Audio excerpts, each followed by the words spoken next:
Last week, a video went viral on social media showcasing the aftermath of a mother who called a little boy the N-word. The man recording the video asks her, "Did you really call that child the N-word?" And she was like, "Yeah, he took my son's stuff." And she proceeds to say the slur repeatedly, and she is now currently the darling of so many people online because of this. I decided to go through the mental torture of reading comments under videos about this, and it was just a sea of "this woman did nothing wrong, she was simply defending her child," as if there weren't a myriad of other things this woman could have said to this kid who was supposedly stealing her kid's stuff. That does not involve invoking the race of this child, or "this is a video of a woman who is tired of the guilt white people are told to feel regarding their skin color." Yes, get back to me when white people are disproportionately the subject of racial profiling by police, or face hiring bias just on the basis of the names that appear on their resumes. Then maybe I'll take seriously the issue of some select morons on social media saying shit like all white people need to feel guilt over the skin color they just happen to be born with. I've seen other people also say, "Well, at least she didn't stab someone," referencing a recent case in which a black teen stabbed a white teen to death. Which, admittedly, I don't know the specifics regarding that case, but let's say yes, without a shadow of a doubt, that black teen stabbed that white teen to death in cold blood. It wasn't in self-defense or for any other reason you could conjure up to justify such a thing happening. It was unequivocally murder.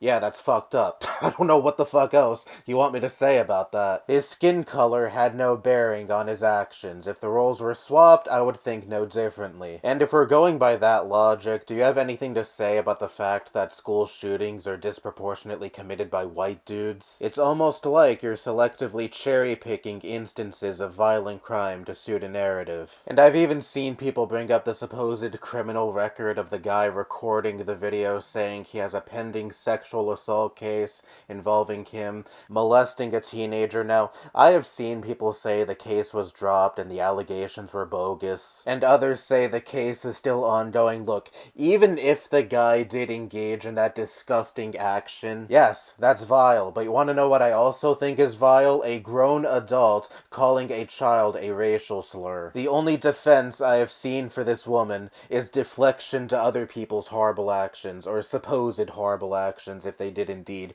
take place. Because how do you defend calling a child a racial slur on its own? That's objectively horrible in the eyes of most of society, so the best you have is, "Oh, but there's other people who have done worse things." I am well aware, but the horrible actions of one person does not negate the horrible actions of another person. Two wrongs don't make a right. Isn't this shit taught in fucking pre-K? But basic decency is evidently lost on a lot of people because this woman has launched a fundraiser that has a goal of 1 million that currently sits at over 600K in donations. And at this point, I'm not even shocked anymore. I'm not even going to pretend to be angry because I am well aware how mask off the right has gotten with their bigotry. Right before the election, there was that stupid Haitian migrant hoax in which there was supposedly this epidemic in Ohio of Haitian migrants eating cats and dogs, and Trump himself repeated this hoax in his debate with Kamala, and there was no evidence for this besides, well, these were black migrants, so of course they would do something as backwards and savage-like, such as snatching up people's dogs and cats and eating them. There was also Trump's hate rally in Madison Square Garden also right before the election,